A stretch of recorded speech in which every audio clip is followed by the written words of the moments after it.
This episode of Radcast Outdoors is brought to you by PK Lures, Bow Spider, and High Mountain Seasonings. Fish on! Hey, Radcast is on! Hunting, fishing, and everything in between. This is Radcast Outdoors. Here are David Merrill and Patrick Edwards.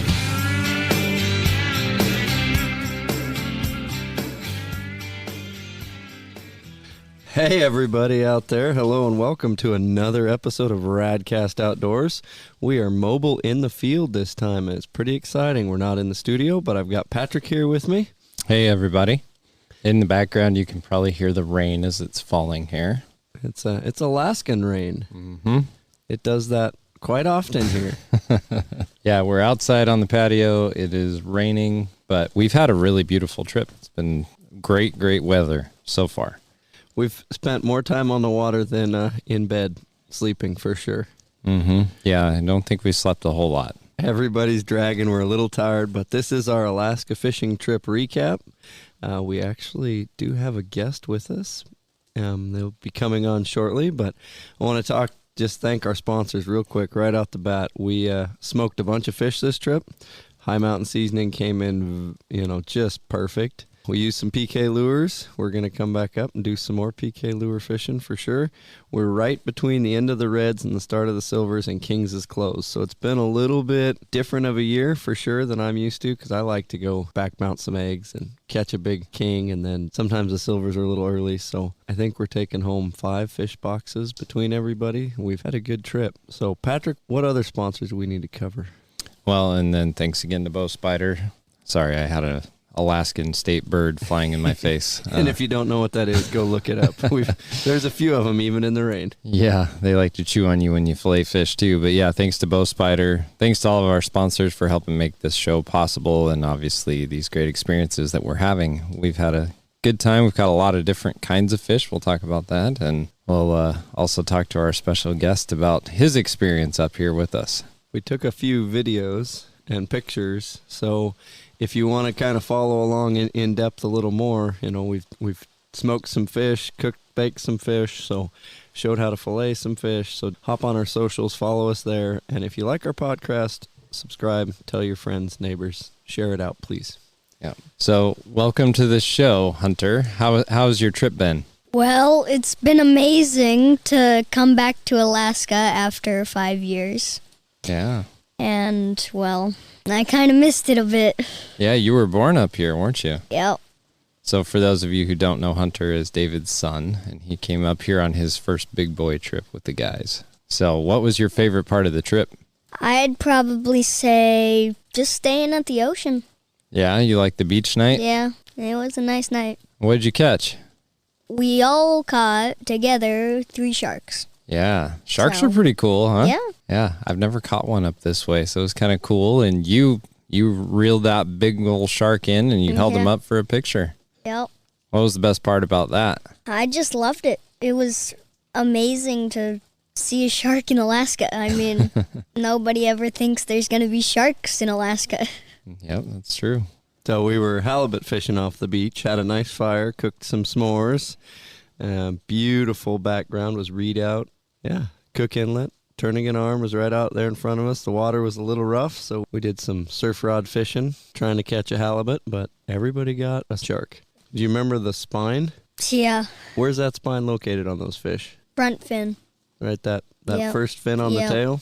I think that's called the pectoral fin. Yeah. They use it as like a weapon, don't they? Yeah, either kind of like a knife or poisonous stuff. They swing it at you, don't they? Yeah. They don't like being hooked, do they?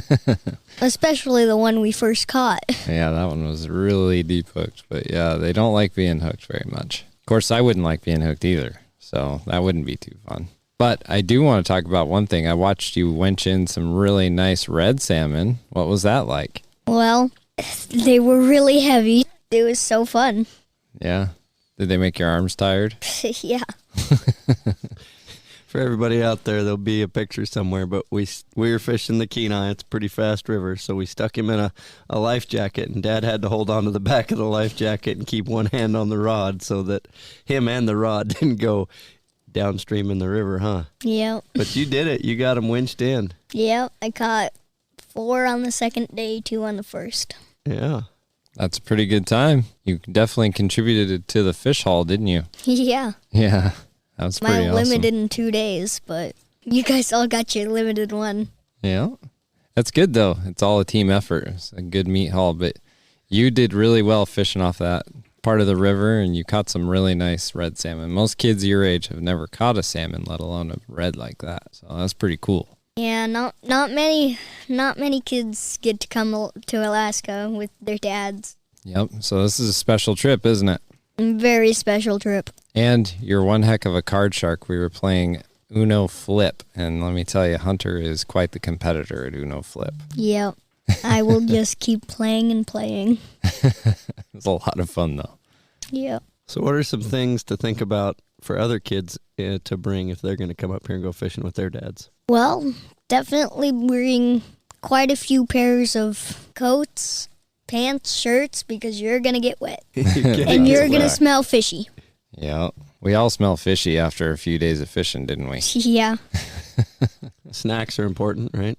Yeah, Lots of a good lot of snacks. snacks. Maybe a book or something to keep you entertained. Yeah, the long definitely car have rides. a carry-on because you're going to hate it just having a suitcase that you can't get to, your snacks and your books. Yeah, and for those of you who have never been to Alaska, there's a lot of car time involved as well. And so Yeah. Hunter was a champ. He did really well. 2 flights, 1 2.5 hours, 1 5, and then 2 car drives, a 3-hour car drive, and a 5-hour car drive. Yep, and we get to do it all over again when we go home, don't we? All Yep. over in reverse. Back again we go. Would you want to stay longer if you get to come again? Yes, I would say I would want to stay longer.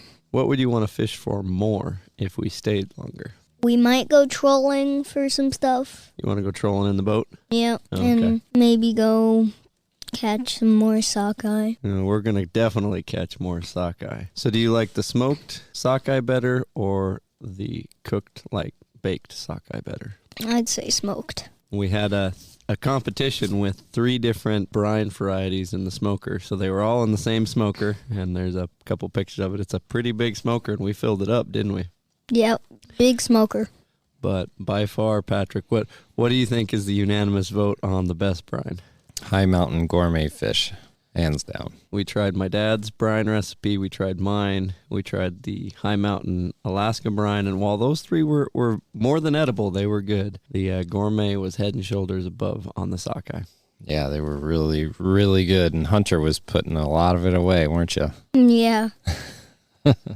So for anybody out there listening, the best part of the fish to smoke by far is the belly, hands down. Make sure you get all the rib bones out of it because those rib bones are going to poke through your vacuum sealed bag, and then you're not going to have a vacuum sealed bag in the freezer and it's going to freezer burn. But a little bit of knife work, and if you're afraid, go grab the worst thing you're going to do is mess it up a couple times. It's not ruined. You just cut it in smaller pieces and eat it in smaller pieces. So Yeah, there were a couple of guys on the bank that were throwing away their fish bellies, and we asked them if we could have those. So we got some bonus fish bellies. we did. My brother has said that you need to just cut the belly off and throw the fish away. And those guys were cutting the belly off, throwing it away and keeping the fish. So Yeah, the fish bellies have the best flavor and the most oil. So that is by far the best part. That's really yummy, and I know Hunter was enjoying the smoked fish. I was. there was a point in time there when we were packaging smoked fish that I think we were eating more than we were packaging. Yeah, we were. I would just sit by the box and I'd just eat and eat and eat. Yeah, I think all of us were a little bit tired and hungry too. That contributed to the fact that we were plowing through it as it came off the smoker. So we have a really cool tradition. We take a picture of the fishing crew every year. It's been in various spots, but we call it Fish Wars up here. And it's fish or die, because if you don't want to fish, you could just die and go away. But we burned the midnight oil more than one night, Yep. for sure. We had some tired, hungry people, and when the fish is done smoking, it's time to package it. And that's just what you do, huh? Yep. At midnight, I think one of our rounds got done and none of us wanted to get up to do it. We've been a little bit slow starting a couple mornings, but there's been a couple nights we went to bed late. But I appreciate you helping with the smoked fish salmon. I was talking about the fish wars is we've got a picture every year down there, and you're in the very first picture from the very first fish wars out of this cabin. Yep. And now you're in this year again. Yeah. So you're going to try and come go next year? Yeah, I'll do it. He'll do it. Well, it's been fun having you on the podcast, and I want to talk a little bit about just the entire trip. So getting here and getting a plan and going fishing, I think we fished sockeyes, 4 days? About 4 days out of the trip, and then we had a couple of ocean days. So the ocean days were definitely, this is the first year we've had the ocean boat, so it was just the shakedown, figuring it out. It's not a big boat. It's a flat water ocean boat for sure, but it's a 1970s Boston whaler with a 90 Merc on the back. So it's 17 foot, and it'll handle choppy seas, but not rough seas. Patrick's got another Alaska State bird just get right him. in my face. But no, I mean, planning a trip out is difficult in any way because, like with our boat, we really are weather dependent. If you're going to say, okay, I'm going for 5 days, I'm doing these 2 days sockeye, this 1 day king, and these 2 day halibut, the way we do it, we kind of got to flip that around and just watch the weather. And it's like, oh, today's a good day, we're going halibut fishing. And the one day we went to Seward, we got completely blown off the water. And last night it was just rough enough. We could have fished, but loading the boat in the surf is a little tough. So we opted to do the beach fishing instead, and we all got sharks. And it was fun. So being flexible on your trip in Alaska, weather is going to impact your trip some way or another at some point in time. Yeah, we took the boat to Seward, and the waves were just brutal out there. It was predicted to be lower winds than what actually happened, and when we got there, I was like, oh boy, this is going to be interesting. And it was a little rough out there. And then we went to Homer one day. And we got to do some fishing in Homer. Yep. Yeah, we got to do some fishing. We couldn't find the halibut, but we found some of these crazy-looking rockfish and caught a few of those. Yep. And then, then last night, we were trying to go, but just didn't work out because it was too rough, and we made the most of it and caught some fish with surf rods. I will say we went over to Chinaput Bay across from Homer, and the views in Seward are good, the views in Homer are good, even the views Redoubt, Cook Inlet are good, but you get over closer there in those bays and they are iconic, amazing. So yeah, it's a really pretty area. If you're planning a trip and want some insight, halibut probably set up your charter day, and then you can definitely bank fish reds. That's very feasible to DIY. Kings, I would say, if and when it's open, start with a guided charter just because they're a little more finicky fish.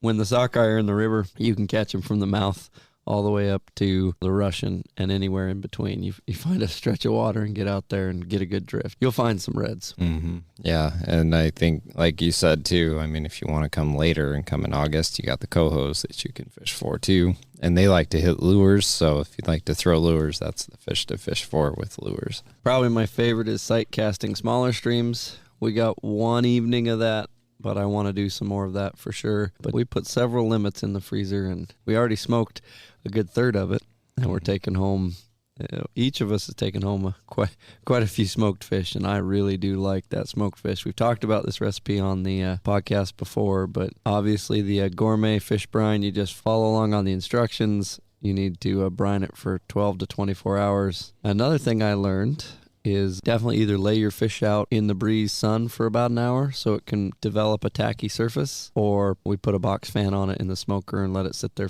No smoke, no temperature, just air circulation until it tacked up. And what's that called again, Patrick? It's called a pellicle. And what you want to do is you want it to get sticky so that the smoke, when it starts rolling, will stick to your fish.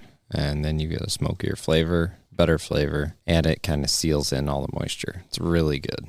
So it's actually, I think, makes a huge difference. And you said Jim Zumbo asked you about that, right? Yep. Yeah. Jim was talking to me about that, and I hadn't really thought of that.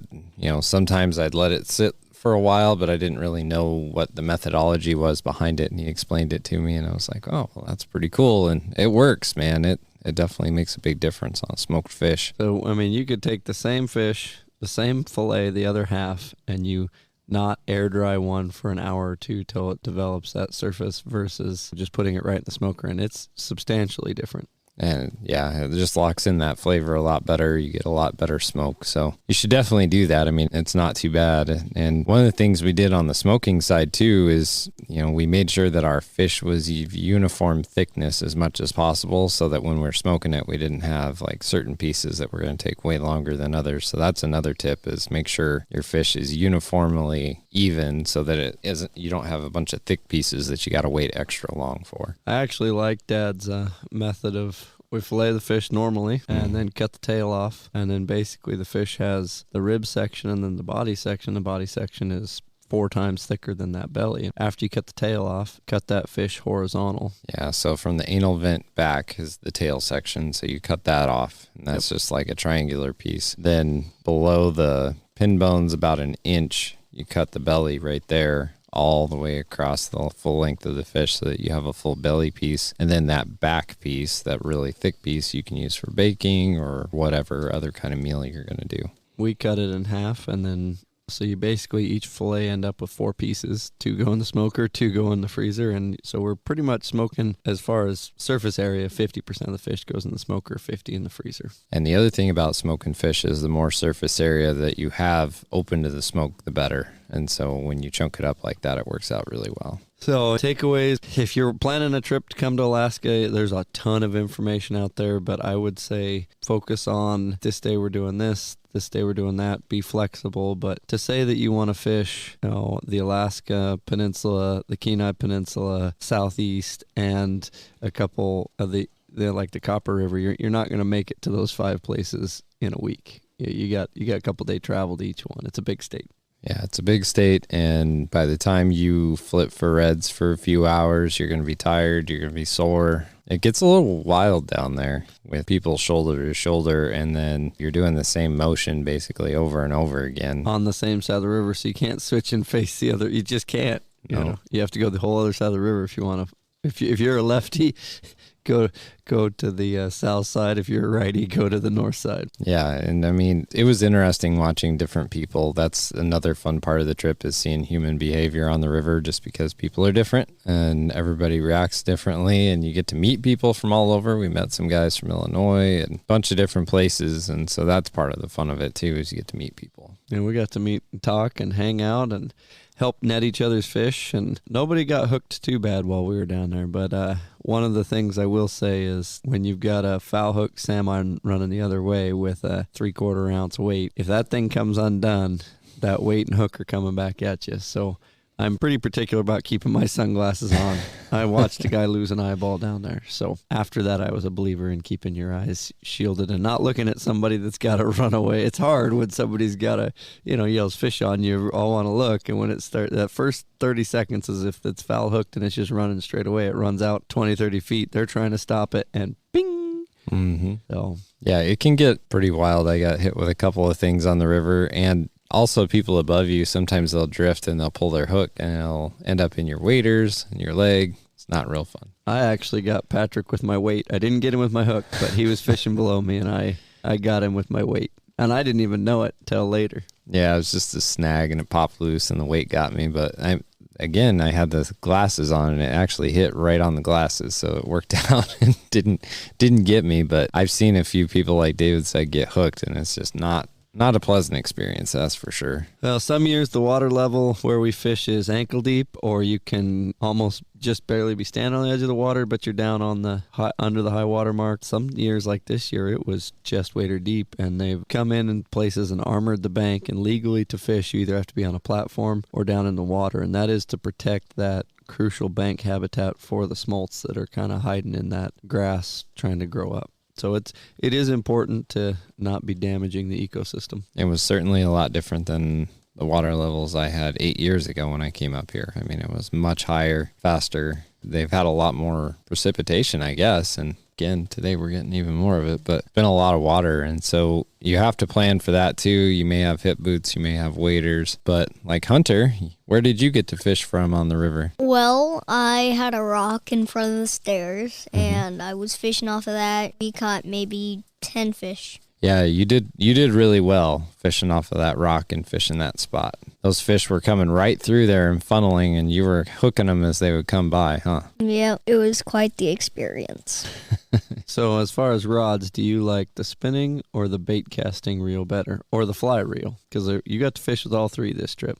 Yeah, I did. I don't know. I mean, I like them all, but my favorite is probably bait caster. Bait caster, you got a little more drag, and you can winch them in faster, a little easier. Yeah. He caught so many fish on his bait casting rod that the drag system gave out. Yeah, it just like stopped.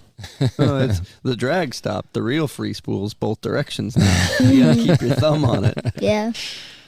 Yeah, those fish are brutal on drag systems. Equipment all the way around. I've seen lots of rods broke. You know that you get a snag and you go to pop it up, and that weight 9 times out of 10 hits the rod somewhere. And if it hits the rod just hard enough, just right enough, it micro cracks it. And then the next fish you go to set up, just snap that rod. The other thing I will say, I've seen it happen 100 times, is on these fish, when you get the drag set so that you're not letting the fish run and getting the person in front of you and the water's swift enough. If you grab that rod above the cork handle, you're going to break it 9 out of 10 times. I've seen a lot of people, they'll get the fish almost all the way in and they're trying to self-net it. So they'll grab the rod higher to get a better angle, and then they will just pink. They usually get the fish because the fish is tired by then. Well, my trip in Alaska was amazing. I mean, it was just so fun and cool. The sights, the sounds, the smells. Yeah. The fish, the moose. Everything. We definitely... Yeah. The moose. Tell them about the moose. Yeah, so in the backyard. Well, the very first day we pulled in. Yes. And we saw a moose with what? 1 calf. Yeah, 1 calf. And then yesterday, I think it was. Yeah, yesterday. We saw a cow moose from 20 feet away. Go right here behind the porch in the back deck, right? Yep. We were out working up fish, and everybody said, "Oh, there's a moose right there." And it walked right by, didn't it? Yeah, like right by. Was it big? It was big. Like, Bigger than your horse, huh? yeah. And my horse is big. He is. Yeah, those moose are really tall, aren't they? Too tall. But what do we not do with the fluffy cows? Don't pet them. Don't bet them. Yeah, we stay away from those moose and bison and other things that can kill you, right? Yeah, some tourists in Wyoming, they pet the fluffy cows. And they pay the consequence, don't they? Yeah. Well, I'll let you know these mama moose with their calves are worse than the fluffy cows. They if you're hiking through the woods and you get between the calf and mom, she's coming at you.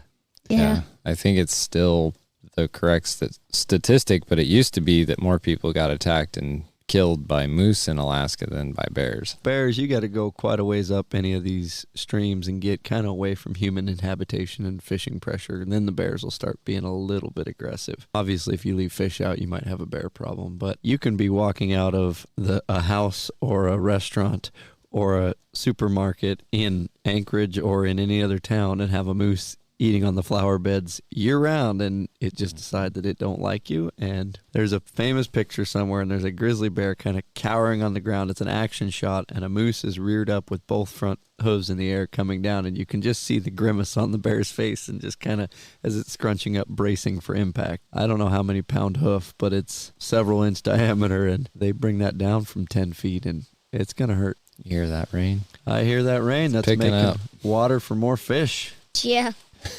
Well, we're about ready to get out of here, but we have time to make one stop on the river. I think we have a few people that have to catch one more sockeye before they leave Alaska. Yeah. Are you one of those people? Probably yes. Winch one more in Yeah. until the next time? Until the next time. Well, guys, thanks for following along and supporting the podcast. Hunter, thank you for coming up here and being such a great sport and dealing with the travel and the long waits and the long hours on the river and the late nights. You've been a willing participant and a great help getting fish in and out of the freezer. And it's been a lot of fun to play Uno with you, too. All right, guys. Yeah, I think this has been a good trip. Hopefully we can get home safe with all of our fish and get to go enjoy it with our families. That'll be awesome. So if you're out there, go, like I said, go follow along. Check out the couple little social media videos we made, some pictures. Patrick and I are definitely open to answer some questions if you're questioning wanting to do a trip like this and some do's and don'ts. And, there's so many variety. When I was a kid, my dad did the Good News, and they floated that for 7-8 days. I wouldn't be taking Hunter at this age. He's younger. That's more of a teenage or adult trip because you've got to get up every day, tear your tent down, stow your stuff, and there's no infrastructure to get dry clothes when somebody goes in the drink, right? But there's so many variety of trips. I mean, we could talk for hours just sheefish, halibut, the salmon species, all the smaller dolly, varden, Arctic char, grayling. I mean, there's northerns. There's a lot of species to target. Halibut is one that we put some time into, and we didn't quite get it figured out. But I wouldn't say, hey, I'm going to do all of Alaska in 1 week and I'm going to get to experience. Yeah, I would focus on 1 or 2 species in 1 or 2 places. Yep. And thanks again to our sponsors again for helping make all this stuff possible. We couldn't do it without PK Lures, High Mountain Seasonings, and Bow Spider. So this has been a really fun trip, and hopefully we can do it again. All right, guys. What do you think, Hunter? We signing off? Go catch one more fish? Oh yeah. Ready for it? More fish. Let's do it. Fish All right. Wars. All right, we're gonna head out and go do some fishing.